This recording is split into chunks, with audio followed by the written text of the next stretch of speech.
Guys আপোনালোকৰ কেনেকুৱা খবৰ ভালনে? আপোনালোকৰ বৰ্তমান মই আছোঁ কামৰ জেগাত, মই বিল্ডিঙৰ কাম কৰোঁ। কিন্তু আজি এটা ভিডিঅ' মই এতিয়া পাইছিলোঁ মই ফেচবুকত, তাৰমানে এইটো কাৰণে মনটো বেয়া লাগিছে। কিয় মানে জুবিন দা আমাৰ মাজত নাই। জুবিন দা আমাৰ অসমৰ ইয়াৰ আমঠু। জুবিন দাৰ বাবে এইজনে যেনেকৈ কৈ আছে এজন তাৰমানে অসমীয়া নহয়, এজন তাৰমানে হেৰি নহয় জুবিন দাক এইটোৱে সি কৈ আছে যে এতিয়াও জুবিন হেৰিটো ওপৰত আছে, জুবিন ওপৰত স্বৰ্গত আছে। জুবিনৰ এতিয়াও অসমৰ ৰাইজে আঁকোৱালি লৈ আছে জুবিনক। এতিয়াও বৰ্তমান সি কৈ আছে যে এতিয়াও জুবিনক বোলে অসমৰ ৰাইজক বুকুৰ পৰা আঁতৰাব বিচাৰি আছে, আঁতৰাব পৰা নাই।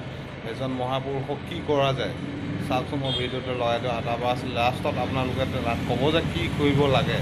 তাক মানে মই কোৱা হয়তো ডিঙিয়ে কাটি দিলোঁ হয়, এনেকুৱা বৰ্তমান মোৰ কেলা জুবিন জীৱন বৰঠাকুৰ পিন্ধে য'তে যাওঁ য'তে ক্লিক কৰোঁ কেলা এই জীৱন বৰঠাকুৰ কেলা জুবিন গাৰ্গে গোটেইখন চানি পেলাইছে মৰাৰ পিছত। মই তাক মাৰি পেলোৱাৰ পিছতো এনেকুৱা হেঁচা মাৰি গোটেই অসমীয়া জাতিটো সি ধৰি থৈছে। তাৰ আত্মাটো পাতালত আছে কেলা, ই আহিব নোৱাৰে। তথাপিও তাৰ চামচাবোৰে এনেকুৱা এটা অত্যাচাৰ কৰি তাক ধৰি থৈছে। তাৰ কথা শুনাই আছে নাই?